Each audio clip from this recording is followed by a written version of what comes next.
le dernier sermon du prophète Mohammed, paix et salut sur lui.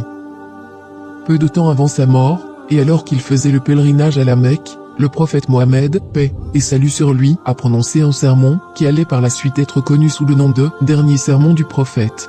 Ce dernier sermon n'était pas qu'un rappel destiné à ses fidèles, mais aussi un important avertissement. Il confirmait également la fin de sa mission prophétique. Le prophète Mohammed, paix et salut sur lui, a prononcé son dernier sermon au cours du pèlerinage de l'an 632, au 9e jour du mois de Dhul-Hijjah, qui est le 12e mois du calendrier lunaire. Il se tenait sur le mont Arafat, devant des milliers de musulmans. Après avoir loué et remercié Dieu, le prophète, paix et salut sur lui, a déclaré : Ô peuple, écoutez-moi attentivement, car je ne sais pas si, après cette année-ci, je serai encore parmi vous. Écoutez, donc, ce que je vous dis avec beaucoup d'attention et transmettez ce message à ceux qui ne pouvaient être présents parmi nous aujourd'hui. Ô peuple, tout comme vous considérez ce mois, ce jour, cette cité comme sacrée, considérez aussi la vie et les biens de chaque musulman comme sacrés. Retournez à leurs légitimes propriétaires les biens qui vous ont été confiés.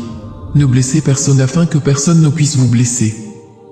Souvenez-vous qu'en vérité, vous rencontrerez votre Seigneur et qu'effectivement, il vous demandera compte de vos actes. Dieu vous a défendu de pratiquer l'usure, de prendre ou payer de l'intérêt, donc tout intérêt non payé sera maintenant annulé. Votre capital, cependant, vous revient. Vous n'infligerez, ni n'endurerez aucune injustice.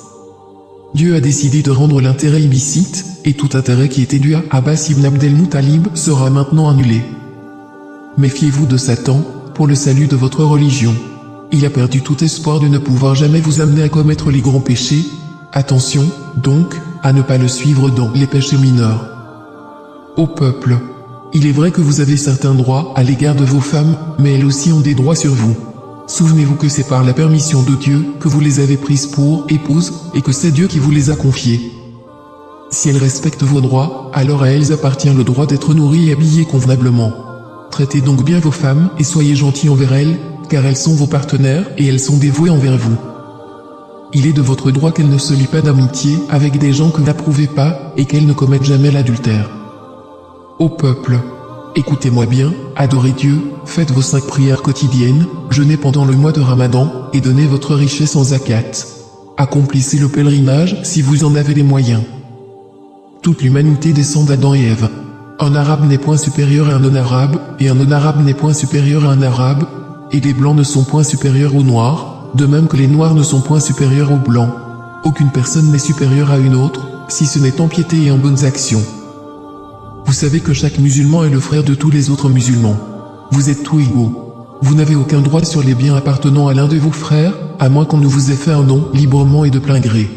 Par conséquent, ne soyez pas injustes les uns envers les autres. Souvenez-vous, un jour vous vous présenterez devant Dieu et répondrez de vos actes. Prenez garde, donc, ne vous écartez pas du droit chemin après ma mort. Ô peuple, aucun prophète ni messager ne viendra après moi, et aucune nouvelle religion ne naîtra. Raisonnez bien, ô peuple, et comprenez bien les mots que je vous transmets. Je laisse derrière moi 2 choses, le Coran, et mon exemple, la Sunna. Et si vous les suivez, jamais vous ne vous égarerez. Que tous ceux qui m'écoutent transmettent ce message à d'autres, et cela à d'autres encore, et que les derniers puissent le comprendre mieux que ceux qui m'écoutent directement. Sois témoin, ô Dieu, que j'ai transmis ton message à tes serviteurs. C'est ainsi que le prophète, paix et salut sur lui, termina son dernier sermon et, alors qu'il se tenait près du sommet de Arafat, le verset suivant lui fut révélé,